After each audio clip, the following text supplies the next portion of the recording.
ইয়ার কি মারছেন? সন্ধ্যাবেলা কি তামাশা করতে বেরিয়েছেন? না দাদা, আপনার কোথাও একটা ভুল হচ্ছে। আমরা বাণী মাসি বলতে... তবে বাণী বলতে যাকে বোঝাচ্ছেন তিনি কে? কে ওই ঘরে? তিনি মানে? মনোজিৎ। মনোজিৎ মনোজিৎ একটা হিসেব জনি কেমন মিলছে না যেন। যাক, কালকে বলবো, অনেক কথা। উফ, পারি না তোমাকে নিয়ে। কি হয়েছে দিদি, কি হয়েছে? এই তো আমি। তুমি এত কাঁদলে হবে? আমায় বাকি কাজ করতে হবে না? এই তো আমি এসে গেছি।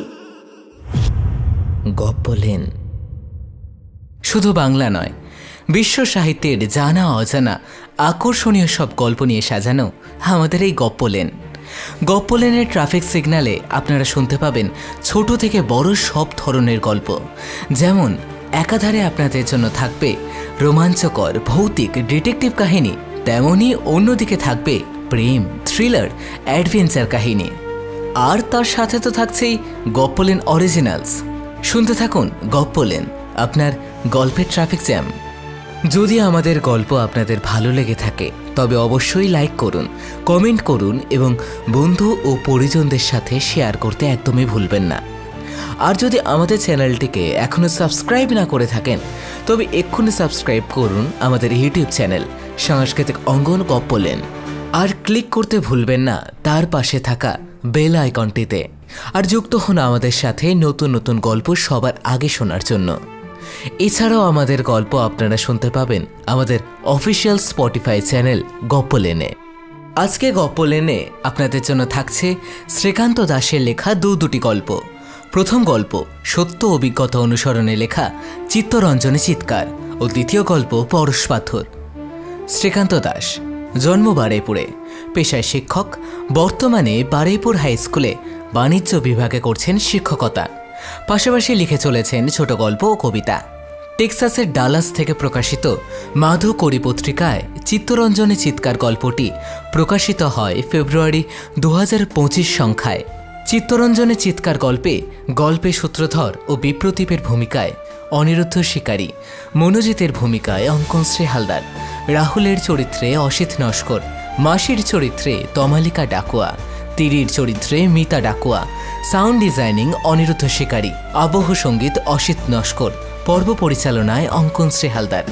শুরু হচ্ছে আজকের গল্প সত্য ঘটনা অনুসরণে লেখা ভৌতিক কাহিনী চিত্তরঞ্জনে চিৎকার। সালটা 2017 নভেম্বরের মাঝামাঝি। দুদিনের জন্য রাঁচি পেরিয়ে হঠাৎ রওনা দিলাম চিত্তরঞ্জন রাহুলের কোয়ার্টারে। রাহুল অর্থাৎ বাপটু আমার একমাত্র শালা, তিরির মাসির ছেলে। গত 2 বছর আগে চিত্তরঞ্জন লোকোমোটিভে চাকরি পেয়েছে। রাহুল আমার থেকে বয়সে যথেষ্ট ছোট হলেও সময়ের ফেরে প্রায় বন্ধুর মতোই ওর সাথে সম্পর্ক। আমাকে ভালোবেসে জনি বলে ডাকে। বহুদিন ধরেই ওর অফিস কোয়ার্টারে আসার চেষ্টা করেও হয়নি। তবে এবার আমার মন প্রাণ নিয়ে ভেবেই নিয়েছিলাম লং ড্রাইভে যখন বেরিয়েছি রাঁচি থেকে একদিনের ছুটিতে রাহুলের বাড়িতে কাটিয়েই আসব। চিত্তরঞ্জন লোকোমোটিভ জায়গাটা ভারী সুন্দর, অনেকটা নর্থ বেঙ্গলের ডুয়ার্সের মতো। বয়ে যাওয়া অজয় নদী, ছোট্ট টিলা আর সাজানো গোছানো রেলওয়ে পরিসর যথেষ্ট সুন্দর। সকালবেলায় রাঁচি থেকে বেরিয়ে পথে রাজারাপ্পাতে মা ছিন্নমস্তার পুজো দিয়ে বেলা 2:30 নাগাদ পৌঁছালাম চিত্তরঞ্জন। মাইথন যাওয়ার পথে মা কল্যাণেশ্বরীর মন্দিরের পাশ থেকে চিত্তরঞ্জনের রাস্তাটি যথেষ্ট সুন্দর। হ্যালো বাপটু, মোবাইলে ফোন করলাম। হ্যালো, হ্যাঁ জনি বলো। তোর বাড়ি আসছে কিন্তু। বলো কি সত্যি? হ্যাঁ, এবারটা কিন্তু সত্যি। ও মা, জনি আসছে, সঙ্গে দিদিও জেমও আসছে। তোর ঠিকানাটা একটু বল না, বা গুগলে লোকেশন শেয়ার কর। আরে তুমি সোজা লোকেশন অন করে CLW 3 নম্বর গেট লেখো, এসে একটা ফোন করো। কিন্তু যদি কোয়ার্টারের নম্বর জিজ্ঞেস করে তবে বলবে 256। আমি তাহলে নিতে চলে যাব, ঠিক আছে? সাবধানে গাড়ি চালিয়ে আসো। রাখছি, হ্যাঁ। ছোট বড় জঙ্গলের মাঝখান থেকে গাড়ি চলল CLW 3 নম্বর গেটের দিকে। গেটের কাছে গিয়ে যখন RPF-এর এন্ট্রি বুকে গাড়ির নাম্বার নথিভুক্ত করছি ততক্ষণে রাহুলের দিদি তিরি ফোন করে দিয়েছে তার ভাইকে। দূর থেকে দেখতে পেলাম রাহুল আসছে। নথিভুক্তকরণ করার পর সোজা চলে গেলাম রাহুলের কোয়ার্টারে।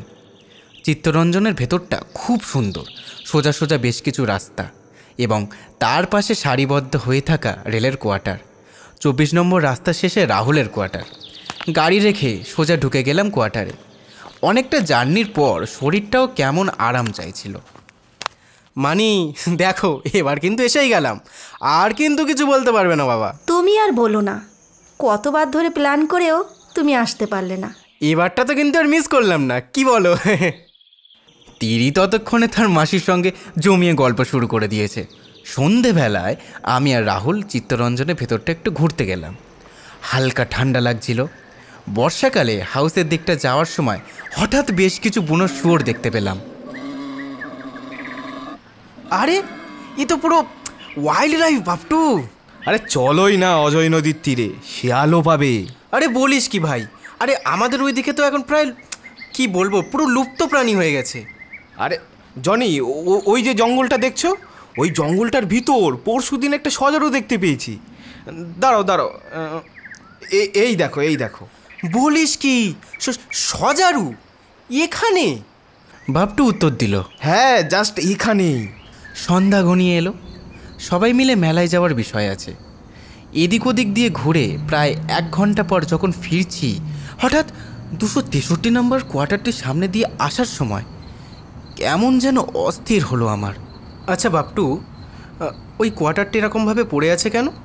ও বাবা, এটা তোমায় পরে বলছি, এর অনেক কীর্তি। কেমন? দাঁড়াও পরে বলছি। এদিক দিয়ে বড় জোর ফিরি না আমি। সে আবার কি? কেন? তবে চলন্ত গাড়িতে যেন মনে হলো আমারও পিছনে কেউ যেন বাইকে বসে আছে। একটা মানুষের অস্তিত্ব যেন বোধ করলাম। সন্ধ্যাবেলায় তিরি, জেমু, বাপটু, মানি সবাই মিলে গেলাম মেলায় ঘুরতে। মেলার ভিড়ে হঠাৎই দেখতে পেলাম আরে স্কুলের বন্ধু মনোজিৎকে। আরে মনোজিৎ না? আরে মনোজিৎ! আরে মনোজিৎ! যা, এ কোথায় চলে গেল? এই তো দেখলাম। জনি, কাউকে খুঁজছো নাকি? বাপটু জিজ্ঞেস করলো। আরে না, আমার বাল্যবন্ধুকে যেন এখানেই দেখলাম। বাপটু কিছুটা অট্টহাসি করে সবাইকে বলল, এই শোনো, জনি এখানেও বাল্যবন্ধুকে দেখছে। কি অবস্থা!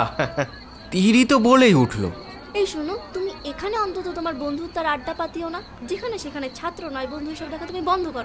উফ, পারি না তোমাকে নিয়ে। আরে না গো, আরে মনোজিৎকে যেন দেখলাম মনে হলো। বাপটু বলল, কাকে? বাপটুর মুখটা কেমন যেন ফ্যাকাশে হয়ে উঠল। তখন আর কোনো কথা না বলে রাতে রুটি নিয়ে যখন বাজারে এলাম, তখন হঠাৎই বাপটু বলল, একটা হিসেব জনি কেমন মিলছে না যেন। যাক, কালকে বলবো, অনেক কথা। বাপটুর কোয়ার্টারটা যথেষ্ট বড়। রাতে খাওয়ার পর বাইরের ঘরটায় টিভি দেখতে দেখতে ঘুমিয়ে পড়লাম একাই। হঠাৎই রাত্রে কিসের একটা চিৎকার কানে যেন ভেসে এলো। কারোর একটা কান্নার আওয়াজ। কিছুটা ইতস্তত হলাম। পাশের ঘরে সবাই তখন ঘুমাচ্ছে। ভাবলাম কিসের চিৎকার। মোবাইলটা দেখলাম, সময় তখন রাত 1:30। বাইরের ঘরের দরজাটা খুলে বারান্দায় এলাম।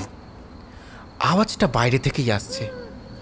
হালকা ঠান্ডায় কুয়াশায় চারিদিক কেমন নিস্তব্ধ হয়ে আছে।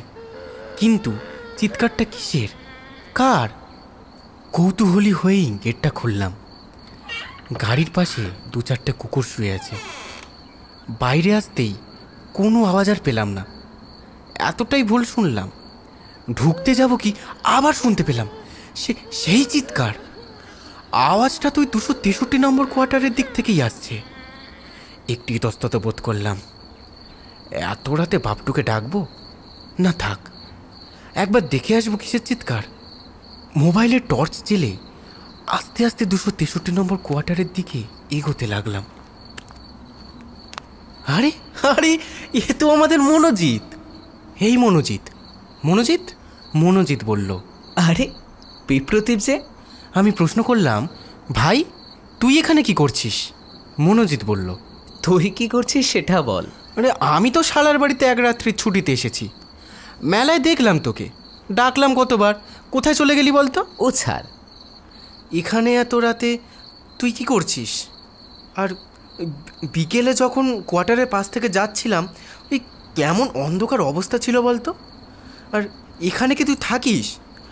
ও হ্যাঁ, শেষবার যখন দেখা হয়েছিল ওই রিউনিয়নে, ওই তখন তুই বলেছিলিস না রেলে চাকরি পেয়েছিস। আচ্ছা গুরু, তুমি CLWতে চাকরি পেয়েছো। এই মনোজিৎ, তুই একবার বলিসনি তো তুই এখানে থাকিস? জানলে কি করতিস? না, কিছু করতাম না, তাও এই যে ধর, জানতামই না তুই এখানে আছিস, না দেখা করে চলে যেতাম। এবার অন্তত তোর ফোন নাম্বারটা দিস ভাই। সন্ধেবেলা কি বাড়ি ছিলি না? আমি তো এই রাস্তা দিয়েই গেছি। কি বলবো, তোর বাড়িটা দেখে না আমার ঠিক ওই ওই ভুতুরে বাড়ি মনে হচ্ছিল। ওর কোয়ার্টারের বারান্দার মুখে থেমে একটু ইতস্তত করে বললাম, কিন্তু মনোজিৎ, আমার যতটুকু মনে পড়ছে ওই তুই বিয়ে করেছিলি না? শালা, নেমন্তন্নও করিসনি কিন্তু। আরে আয় আয়, সেসব গল্প পরে বলছি। ঘরের মধ্যে ঢুকে আমার যেন এমন একটা সেই পচা দুর্গন্ধ নাকে এলো। তারপর কেমন আছিস বল? মনোজিৎ উত্তর দিল, ভালো আছি। শেষবার যখন পিকনিক হয়েছিল তখন তো তোকে দেখিনি, সবাই আমরা বন্ধুরা আলোচনা করেছিলাম ব্যাটা বিয়ে করে আমাদের ভুলে গেছে। কিন্তু এই রাত্রেবেলা এরকম ভুতুরে আওয়াজ এদিক থেকে কেন আসছিল রে? বলেই মনোজিতের দিকে তাকাতে গিয়ে দেখি মনোজিৎ নেই। মনোজিৎ? আরে এই মনোজিৎ, আরে মনোজিৎ, আরে এ আবার কোথায় গেলি? পাশের ঘরের পর্দাটা দুলছে দেখে মনে হলো নিশ্চয়ই ও পাশের ঘরে আছে। পাশের ঘর থেকেই আওয়াজ এলো, বস একটু, পাশের ঘর থেকে আবার সেই ভয়ানক চিৎকার, যেন আমার কান মাথা সব ফাটিয়ে দিতে লাগলো। কে কে কে ওই ঘরে? একটা হিমেল স্রোত আমার রক্তের মধ্যে দিয়ে যেন চলে গেল। এক পা দুপা করে এগিয়ে পাশের ঘরে গিয়ে দেখলাম ঘরটা এখনো অন্ধকার। একটা পচা গন্ধ আমার নাকে এলো। মোবাইলে টর্চটা জ্বালাবো, হঠাৎই মনে পড়লো মোবাইলটা তো ঘরের বাইরের বারান্দায় রেখে এসেছি। ভয়ে মিশ্রিত ভাব করে ডাকলাম, মনোজিৎ, মনোজিৎ, মনোজিৎ, মনোজিৎ। মাকড়সার জাল আমার মুখে গলায় যখন স্পর্শ করলো, বুঝলাম এই ঘরে বহুদিন ধরে কেউ থাকে না। বাইরের ঘরে ফিরে আসার চেষ্টা করলাম, ঘন অন্ধকারে ঠিক বুঝতেও পারলাম না কোন দিকটা দিয়ে এসেছি। চিৎকারের ঘন ঘন আওয়াজ আমায় পাগল করে দিচ্ছিল। দৌড়ে বাইরে ঘরে চলে আসার চেষ্টা করলাম, কিন্তু এরপর যা দেখলাম তা যেন আমার চোখ বিশ্বাসই করতে পারছে না। একটু আগে যে ঘরে আমি বসেছিলাম সেই ঘরেই মনোজিতের পচা গলা লাশ ঝুলছিল ফ্যান থেকে। আমার হৃৎপিণ্ড যেন শরীর থেকে বেরিয়ে আসছিল। দৌড়ে যখন 263 নম্বর ঘর থেকে ছুটে আসছিলাম, কেউ যেন আমাকে পাড়ে পাড়ে টানার চেষ্টা করছিল, আমার হাত পা ধরে টানছিল। আমি কোনো মতে ছাড়াতে পারিনি। তখনও কোনো রকম ভাবে আমি দৌড়ে যেন ছাড়িয়ে যখন আমি ঘরের বাইরে এলাম,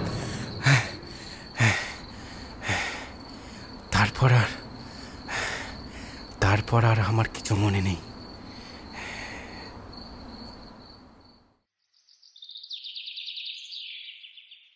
পরের দিন অচৈতন্য অবস্থায় গাড়ির সামনে থেকে আমায় বাপটু ঘরে তুলে নিয়ে যায়। মনোজিতের সেই আর্তনাদ তখনও যেন আমার বুকের মধ্যে বাজছে। বাপটু বলল, এখন কেমন লাগছে? আমি এখানে। কাল তুমি মেলায় যখন বললে না মনোজিৎ, নামটা তখন আমার যেন কেমন অস্বাভাবিক লেগেছিল। কিন্তু পরে যখন দিদির কাছে শুনলাম মনোজিৎ বলে তোমার কোনো বন্ধু ছিল, তাতে এটা বুঝেছিলাম ওই 263 নম্বরে যে মনোজিৎ বাবু, যিনি আগের আগস্ট মাসে সুইসাইড করেছিলেন, তার কেউই না, তোমারই বন্ধু। ওর স্ত্রীর সঙ্গে স্থানীয় এক ছেলের সম্পর্কের জেরে ওর স্ত্রী পালিয়ে যায়। প্রথম দিকে বেশ কিছুটা পাগল হয়ে গিয়েছিল, একা বাড়িতে খুব চিৎকার করত। পরে একদিন সামনের ঘরটাতে ও সুইসাইড করে। প্রায় 1 সপ্তাহ পরে ওর পচা গলা দেহ পুলিশ উদ্ধার করে। তোমার বহুদিনের বন্ধু তো, চিত্তরঞ্জনে এসে সেই বন্ধুই তোমায় তার অবস্থা দেখিয়ে দিল। সকাল গড়িয়ে দুপুর হলো।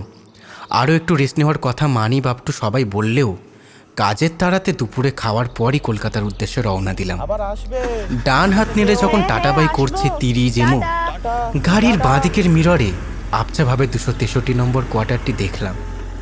খোঁজার চেষ্টা করলাম। মনোজিৎ বোধ হয় হাত নাড়ছে আমার দিকে। হালকা স্পিডে গাড়ি এগিয়ে চলল কলকাতার উদ্দেশ্যে। মনে রয়ে গেল হারিয়ে যাওয়া বন্ধু স্মৃতি। মনোজিৎ, না ফেরার দেশে ভালো থাকিস ভাই। শুনলেন আজকের প্রথম গল্প চিত্তরঞ্জনে চিৎকার। এবার আপনারা শুনবেন শ্রীকান্ত দাশের লেখা দ্বিতীয় কাহিনী পরশ পাথর। গল্পে বাণী মাসি, তমালিকা ডাকুয়া, দোকানদার অসিত, গৌতম সন্দীপন, সুবীরবাবু অনিরুদ্ধ, অন্যান্য চরিত্রে সৌরভ, তিরির চরিত্রে মধুপর্ণা বৈদ্য, গল্পে সূত্রধর ও বিপ্রতীপের ভূমিকায় অঙ্কনশ্রী হালদার। গল্পে সাউন্ড ডিজাইনিং অসিত নস্কর, পর্ব পরিচালনায় অঙ্কনশ্রী হালদার। শুরু হচ্ছে দ্বিতীয় এবং অন্তিম গল্প পরশ পাথর। বাবু, আসার সময় বাজার থেকে একটু সবজি নিয়ে এসো তো, তবে বেশি আনো না কিন্তু। আমি আবার 2 দিন থাকবো না। মা আমার তেমন কিছু করতে পারবে না। ও হ্যাঁ, আসার সময় একটু সাবানগুলোর প্যাকেট নিয়ে এসো কিন্তু। জামা কাপড় মেলে দিয়ে বারান্দা থেকে বাণীমাসি ভিতরে চলে গেল। আমিও গাড়িটা স্টার্ট দিয়ে বাজারের উদ্দেশ্যে রওনা হলাম।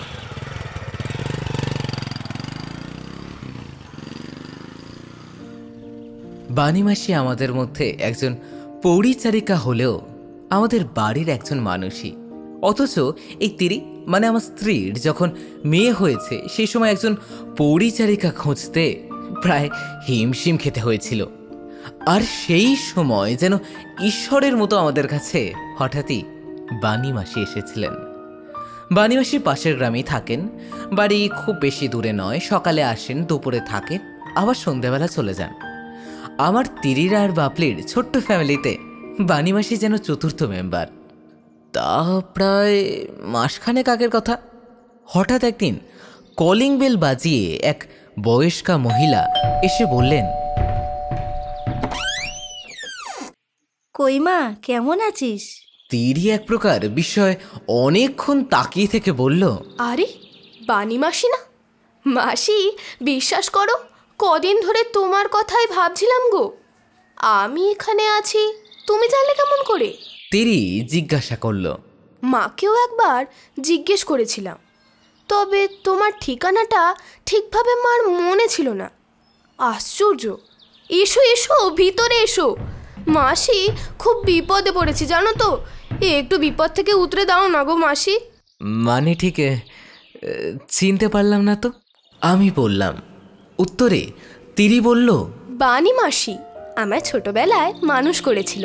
গলা জড়িয়ে ধরে বাণীমাসিকে তিরি আরও বলল, ক্লাস 4 পর্যন্ত যখন রিজপুরে থাকতাম ততদিন স্কুলে নিয়ে যাওয়া আসা সব কিছুই বাণী মাসির কাছে। তোমার মনে আছে মাসি, যখন দুপুরে খেতাম না তখন? আরে থাক ওসব কথা। তা জামাই আমাদের কিন্তু বেশ হয়েছে মা। মাসি, আমার মেয়েকে কিন্তু একটু মানুষ করে দিতেই হবে তোমাকে। তুমি ছাড়া আর কে এখন আমাকে বাঁচাবে বলো? সে হবে ক্ষণ, আমারও তো বয়স হয়েছে না মা। আমি বলে উঠলাম, তাহলে আপনি বরং একটু কাল থেকে আসুন না মাসি। এই দেখো ছেলের কাণ্ড। ইশারা করে জিজ্ঞেস করলাম তিরিকে টাকার বিষয়টাও বলে নেওয়ার জন্য। বলছি মাসি, তোমায় কত কি দিতে হবে যদি একটু বলো। সে মা তুমি যেটা ভালো বোঝো দিও, তবে সন্ধ্যার আগে আমি চলে যাব। আগের মতো অতক্ষণ থাকবো না। আর ঠিক এভাবেই বাণীমাসি 3 জনের সংসারে চতুর্থ জন হয়ে উঠলেন। তিরির মা দুর্গাপুরে থাকেন। খবরটা শোনার পরে অনেকে নিশ্চিন্ত হয়ে বলেছিলেন, যাক, বাণী দিয়ে এসে গেছে যখন, তোমাদের আর কোনো চিন্তাই নেই। বাজার থেকে ফিরে গাড়িটা ছাওয়াতে রেখে বাজারের ব্যাগগুলো নিয়ে ঘরে ঢুকে বললাম, মাসি, জিনিসগুলো রাখলাম এখানে। রাখো, আমি দিদির কাঁথাগুলো একটু কেচে নিই, তারপর দেখছি। এর মাঝখানে হঠাৎ বাবলি কেঁদে উঠল। সব কিছু ফেলে দিয়ে বানিমাসি বাবলিকে কোলে নিয়ে আদর করতে করতে বলতে লাগলেন, কি হয়েছে দিদি, কি হয়েছে? এই তো আমি। তুমি এত কাঁদলে হবে? আমায় বাকি কাজ করতে হবে না? এই তো আমি এসে গেছি। আশ্চর্যের বিষয়, বানিমাসিকে পেয়ে 2 মাসের আমাদের সেই ছোট্ট মেয়ে বাপলিও যেন খিলখিল করে হেসে উঠত। ওই দিনগুলোতে মাতৃস্নেহ যে কি তা যেন আমরা সবাই বুঝেছিলাম। গল্পে, গানে, ছবিতে যেন এভাবেই আমার পরিবার, আমার ছোট্ট মেয়ে বাপলি প্রায় 6 মাসের গণ্ডি ফেলেই 7 মাসে পড়ল। একদিন সকালে বানিমাসি হঠাৎ কামাই করে বসলেন। তিরিরও শরীরটা খুব একটা ভালো নেই। ভাবলাম আজকে স্কুলে যাব না, থাক। দিন গড়িয়ে সন্ধ্যা হলো, সন্ধ্যা গড়িয়ে রাত। পরের দিন সকালেও একই অবস্থা। বারান্দায় ঘুরপাক খেতে খেতে ভাবছিলাম বানিমাসি কি আজও আসবে না। সেদিনও বানিমাসি এলেন না। তৃতীয় দিনও ব্যতিক্রম হলো না। তিরি বলল, চলো না গো একবার দেখে আসি মাসি অসুস্থ কিনা। কিন্তু যাব যে, আমি তো ঠিক করে চিনিও না ওনাদের এলাকাটা। চতুর্থ দিনের পর আর ধৈর্য ধরতে পারলাম না। ভাবলাম মানুষটার শরীর খারাপ কিনা একবার খোঁজ নেওয়াটা উচিত। সময়টা প্রায় 2004-05 সালের দিকে। মোবাইলের ব্যবহার তখনও খুব একটা ছিল না। স্কুল ছুটির পর তিরিকে আর 7 মাসের ছোট্ট মেয়েকে নিয়ে খুঁজতে বেরোলাম বানিমাসির গ্রামে। স্থানীয় একটা দোকানে জিজ্ঞেস করলাম, আচ্ছা দাদা, এখানে বানিমাসি বলে কাউকে চেনেন? কে? কাকে খুঁজছে? বানিমাসি মানে বানি টাইটেলটাও ঠিক জানি না, বুঝলেন। বয়স কত? বয়স ওই 60-65 মতো। একটু মোটা মতো। হ্যাঁ, সবসময় মুখে পান দিয়ে থাকেন। ও, আপনি ওই সামনে রেলওয়ে ক্রসিংটা ফেলে ডান দিকে দেখবেন, একটা লক্ষ্মীনারায়ণের মন্দির আছে। ওর পাশ থেকে ভিতরের দিকে ঢুকে যাবেন। মনে হয় যার কথা বলছেন তারই বাড়ি ওটা। অজস্র ধন্যবাদ দাদা। না না, ঠিক আছে, আগে দেখুন। তবে বাণী বলতে যাকে বোঝাচ্ছেন তিনি মানে? আপনি যান একবার দেখুন গিয়ে আগে। রেলওয়ে ক্রসিংটা ফেলে লক্ষ্মীনারায়ণ মন্দিরের কাছে যেতেই দেখলাম কয়েকজন মানুষ এখানে বসে আছেন। বললাম, বলছি কি বানিমাসি আছে এখানে? মানে আমার নাম বিপ্রতীপ দাস। আমারই বাড়িতে বানিমাসি মেয়ের দেখাশোনার কাজ করেন। কাইন্ডলি যদি একটু বলেন তাহলে। বিস্ময়ের সাথে সবাই আমাদের মুখের দিকে চেয়ে রইল। একজন তো বললেন, ইয়ার কি মারছেন? সন্ধ্যাবেলা কি তামাশা করতে বেরিয়েছেন? না, বিশ্বাস করুন, মানে আরে ধুর মশাই, কি বিশ্বাসের কথা বলছেন? কাকে খুঁজছেন? কাকে? বানিমাসি, মোটা মতন, সবসময় পান খান। আচ্ছা, পাগল তো মশাই আপনি। তিরি বাইক থেকে নেমে বলল, না দাদা, আমরা সত্যি কথা বলছি। এই দেখুন, আমার মেয়ে আমার কোলেই আছে। দিদি, আপনারা চলে যান এখান থেকে। ভদ্রলোক বললেন। পাশে বসে থাকা আরেকজন বলে উঠলেন, আরে গৌতম দা, দাঁড়াও না, শোনো না কি বলছেন। কি শুনবো সুবীর? ওনারা ভুল ভাল বকছে তাই আমরা শুনবো? ভগবান, এসব আলফাল লোক যে কোথার থেকে যে আসে। আমি আবার বললাম, আপনি চিনলে বলুন, না হলে আমরা চলে যাচ্ছি। বসে থাকা ভদ্রলোক আমাদের একটু গাড়িটা নিয়ে এগিয়ে যেতে বললেন।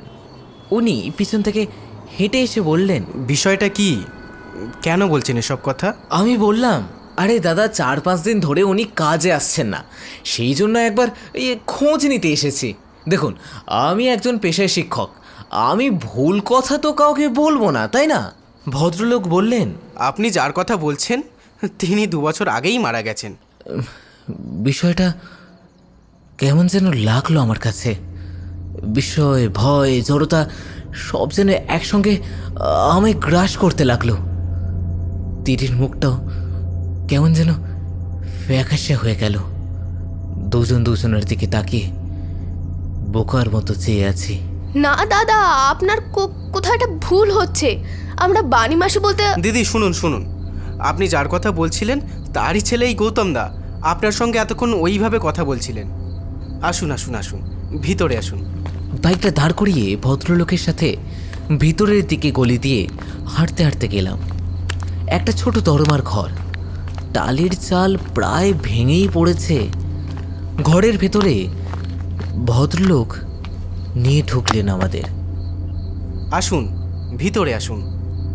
ছোট্ট ঘরে একটা কাঠের খাট পাতা, পাশে ইটের দেওয়ালে টাঙানো রয়েছে সদা হাস্যমান বানি মাসের ছবি। দুপা পিছিয়ে দরজাটা বাঁ হাত দিয়ে ধরলাম। তেরি এক হাতে মেয়েকে নিয়ে আমার ডান হাত চেপে ধরল। সারা শরীরে যেন আমার কাঁটা দিয়ে উঠল। তেরির চোখটাও তখন জলে ভেজা। পৃথিবীতে কোনো কোনো সময় সব হিসেব যেন কেমন অমিল থেকে যায়। আজ আমি আর তিরি তারই সাক্ষী। স্বাভাবিক ছন্দে ফিরতে অনেকটা সময় লেগে গিয়েছিল।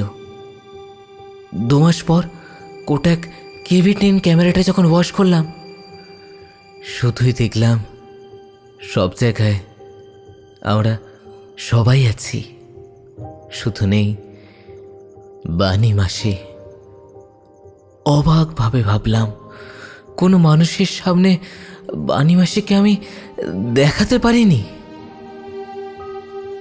গ্যাসের ছেলেটা একবার এসে বলেছিল, একটা লোক রাখতে পারেন তো দাদা। কিবেলের চিন্ময়ও বলেছিল, টিভিটা তো দাদার বাড়ি এমনি এমনি চলে ঘরে। সত্যি তিরির উপর ভালোবাসায়, তার প্রয়োজনে এভাবেও কেউ জীবনে আসতে পারে তা আমার ধারণার বাইরে।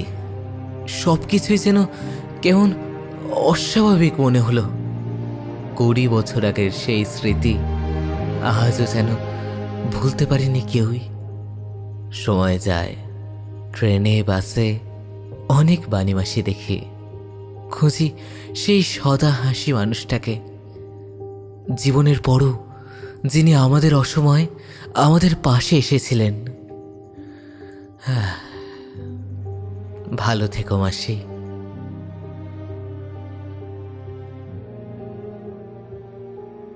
শুনলেন শ্রীকান্ত দাশের লেখা পরশ পাথর।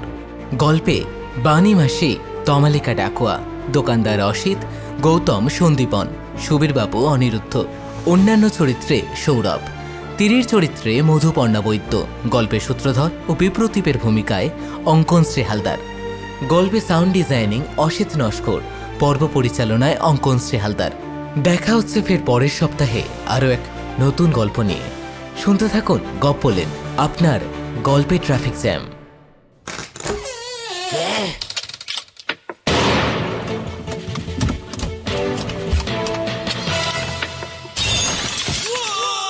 গপ্পলেন।